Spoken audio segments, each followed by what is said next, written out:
सोनिया गांधी को क्या हम डरते हैं क्या?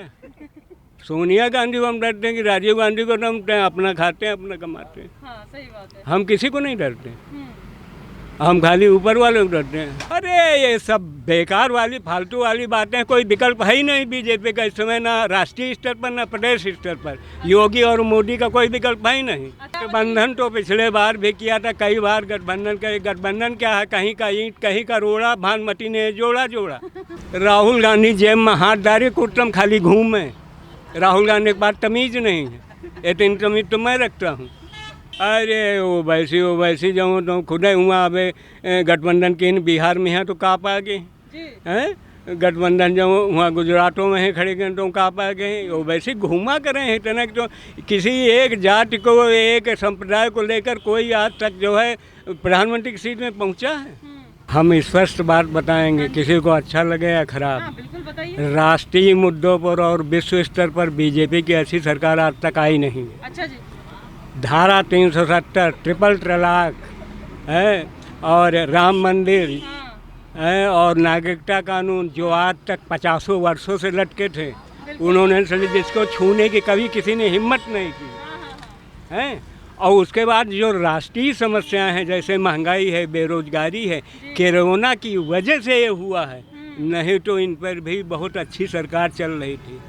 कोरोना, हाँ, कोरोना ने इनको डिस्टर्ब, और कोरोना ने इंडिया को ही डिस्टर्ब नहीं किया, पूरा विश्व इससे परेशान है, समझे। और राष्ट्रीय स्तर पर, विश्व स्तर पर जो नाम कमाया आज तक किसी ने कमाया, जो काम किए हैं वो किसी ने आज तक छुआ नहीं, छूने की हिम्मत नहीं है। नहीं ठीक है कि मेरा वोट बैंक बिगड़ जाएगा, समझे।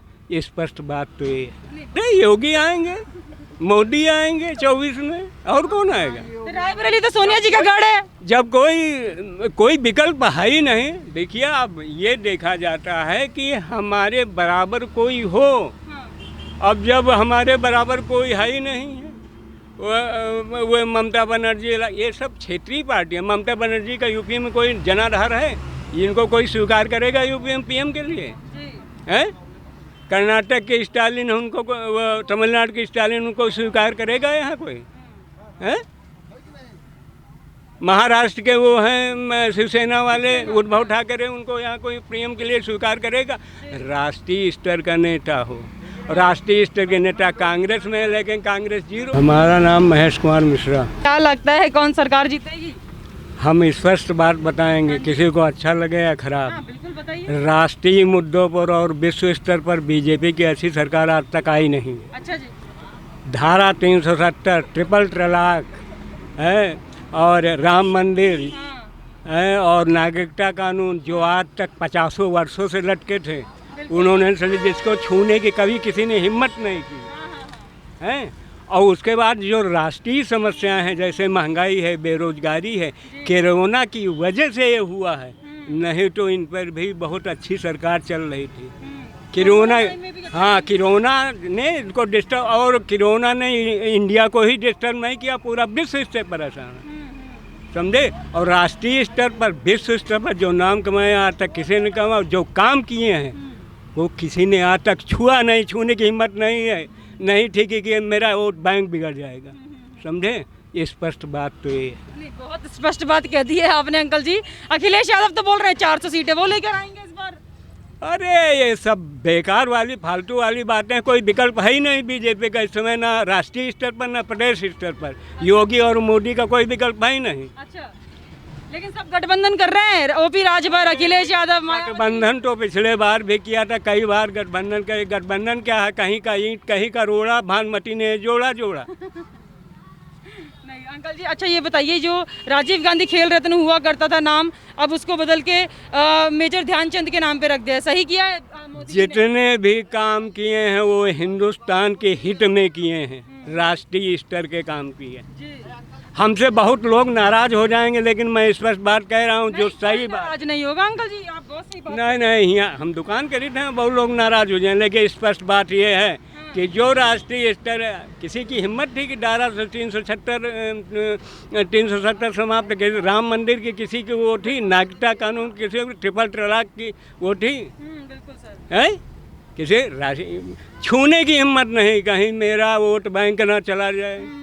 और ये जो समस्याएं हैं, विकास बढ़िया हो रहा, सब ये कोरोना के वजह से डिस्टर्ब हुआ। अब कोरोना सही हो जाएगा, सब सही हो जाएगा। अच्छा अंकल जी, आप कह रहे हैं कि काफ़ी लोग नाराज़ हो जाएंगे, इसको कांग्रेस का गढ़ कहा जाता है, कहीं इसीलिए तो नहीं आपसे नाराज़? अरे कांग्रेस क्या, हम सोनिया गांधी को क्या हम डरते हैं क्या? सोनिया गांधी को हम डरते हैं कि राजीव गांधी को? तो हम अपना खाते हैं, अपना कमाते हैं। हाँ सही बात है। हम किसी को नहीं डरते, हम खाली ऊपर वाले को डरते हैं। वही वही करना भी चाहिए। हैं, और हमने स्पष्ट बात कही, जो है लोग चाट काटा है कि उसमें चाहे जो इधर उधर की बात करें, अरे अरे अरे बीजेपी खराब है, ये खराब है। क्या खराब है बीजेपी? न लड़के हैं, न बच्चे हैं, न कुछ है, न इनके हैं। सब 3 घंटे सोते हैं, बकिया सब देश के लिए काम करते हैं। लेकिन इस बात पे भी तो ताने मार देते हैं ना विपक्ष के, इनके बच्चे नहीं है तो ये क्या जाने औलाद का दर्द, जितने लोग मरे हैं कोरोना में। अरे यार, भीषम पितामह के बच्चा नहीं रहे तो जो होता हूँ बेचारे, जो होता हूँ वह के हस्तिनापुर के लिए जो होता हूँ बेचारे मर गए हैं। और लोग तो कहें वो का हिजड़ा कैर सब कहें, लेकिन भीषम पितामह के थे, इतिहास बताता है। परशुराम के बच्चे नहीं थे, हनुमान जी के बच्चे नहीं थे, ये महान पुरुष हैं। तो फिर जिनके बच्चे नहीं थे वो तो आज इतिहास में है। तो मतलब योगी मोदी ने भी इतिहास बना। बहुत बहुत बढ़िया, वेरी गुड, फैंटास्टिक। अंकल जी एक सवाल और, ये जो हिंदू मुस्लिम के मुद्दे बोलते हैं कि योगी जी बहुत हिंदू मुस्लिम करते हैं, क्या सच में होता है ऐसा? देखो, मुसलमानों को राष्ट्रीय धारा में आने के लिए बीजेपी काम कर रही है और लोग मुसलमानों को बरगलाते हैं कि हमारे झोली में आ जाए वोट, बरगलाते हैं। राष्ट्रीय धारा में आओ, इस देश में रहते हो, राष्ट्रीय धारा में आओ, काम होंगे आपके भी। अब आपका फ्री राशन मिल रहा है, क्या मुसलमानों को नहीं मिलता है? जो भी आपकी सब्सिडी या जो भी योजनाएं चल रही हैं वो किसी अल्पसंख्यक को नहीं मिलती हैं, सबको मिलती हैं। तो फिर और अभी राहुल गांधी भी कह रहे हैं कि यूपी के आम उन्हें अच्छे नहीं लगते। राहुल गांधी जेब में हाथ डाले कुटम खाली घूम है। राहुल गांधी के पास तमीज नहीं है, इतनी तमीज तो मैं रखता हूँ। यूपी के आम क्यों नहीं पसंद उन्हें? हैं? यूपी के आम क्यों नहीं पसंद? यूपी के आम इसलिए नहीं पसंद कि 3 सीटें होती। अच्छा, काम नहीं करते, 3 सीटें आती हैं तो ये ले नहीं पसंद। अच्छा, हैं? कुछ कर नहीं पा रहे हैं, हैं? योगी के आगे कुछ कर नहीं पा रहे हैं, विकल्प बना नहीं पा रहे हैं। इसीलिए वो अंगूर खट्टे वाली एक कहावत आपने सुनी है ना, कि जब नहीं पाते हैं तो अंगूर खट्टे हैं। हाँ। बस वही है। अभी किसानों के समर्थन में ट्रैक्टर भी लेके चले गए थे संसद में बिना लाइसेंस के। ये सब वही हैं जो डिस्टर्ब करना चाहते हैं अपने स्वार्थ के लिए। राष्ट्रीय स्वार्थ नहीं, इनका अपना निहित स्वार्थ, निजी स्वार्थ, इनका निजी स्वार्थ है इसमें। अच्छा, ओवैसी ने भी ये कहा है, ये कह रहे हैं कि अगर मुस्लिम डिप्टी सीएम बनाएंगे यहाँ पर यूपी में, तब जाके वो अखिलेश यादव के साथ गठबंधन करेंगे, ये शर्त रखी है उन्होंने। कौन? ओवैसी, AMIM के वो अध्यक्ष। अरे ओवैसी ने, अरे ओवैसी जो तो खुद हुआ अब गठबंधन के बिहार में है तो का पा गए हैं? गठबंधन जो वहाँ गुजरातों में है खड़े गए तो का पा गए। ओवैसी घूमा करें हैं इतना कि तो किसी एक जाति को, एक संप्रदाय को लेकर कोई आज तक जो है प्रधानमंत्री की सीट में पहुँचा है? एक जाति को हम ले लें तो हम कभी जो है एक जाति के वोट से पहुँच जाएंगे वहाँ। ओवैसी जो चिल्ला रहे हैं कटो ने जीरो। तो ओवैसी भी मुस्लिमों को बरगलाने का काम कर रहे हैं? बस बरगलाने का काम कर रहे हैं और कुछ नहीं। अच्छा, ठीक है। तो क्या लगता है आपको इस बार यूपी चुनाव 2022 कौन लगता है कौन जीतना चाहिए? अरे योगी आएंगे, मोदी आएंगे 24 में, और कौन आएगा? तो रायबरेली तो सोनिया जी का गढ़ है। जब कोई विकल्प है ही नहीं। देखिए, अब ये देखा जाता है कि हमारे बराबर कोई हो। अब जब हमारे बराबर कोई है ही नहीं है, वो ममता बनर्जी, ये सब क्षेत्रीय पार्टियाँ। ममता बनर्जी का यूपी में कोई जनाधार है? इनको कोई स्वीकार करेगा यूपी में पीएम के लिए? है? कर्नाटक के स्टालिन उनको, तमिलनाडु के स्टालिन उनको स्वीकार करेगा यहाँ कोई? है? महाराष्ट्र के वो हैं शिवसेना वाले उद्धव ठाकरे, उनको यहाँ कोई पीएम के लिए स्वीकार करेगा? राष्ट्रीय स्तर का नेता हो।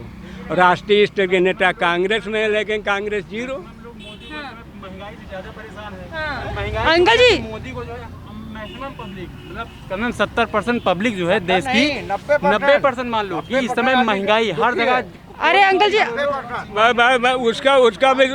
उसका भी सुन लीजिए, उसका भी नहीं, उसका भी सुन लीजिए। आपके घर में यदि कोई बीमारी आ जाए, कोई वो आ जाए, आप जो है काफ़ी पैसा खर्चा हो जाए, काफ़ी कुछ संकट में आ जाए, तो वो नहीं, वो महंगाई नहीं होती।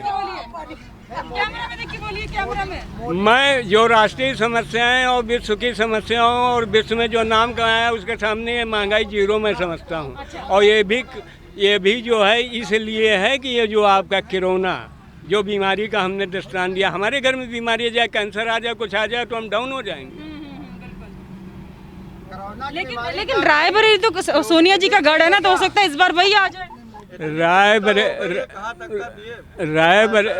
रायबरेली हाँ, आपने एक चीज़ बताई है जो हमें पसंद आई है कि मेन समस्या इसकी जो जनसंख्या है, आबादी इस गरीबी की, इसको कंट्रोल करेंगे, नहीं तो बीजेपी भी जो है वो हो जाएगी, महंगाई नहीं घटा पाएगी, विकास नहीं कर पाएगी।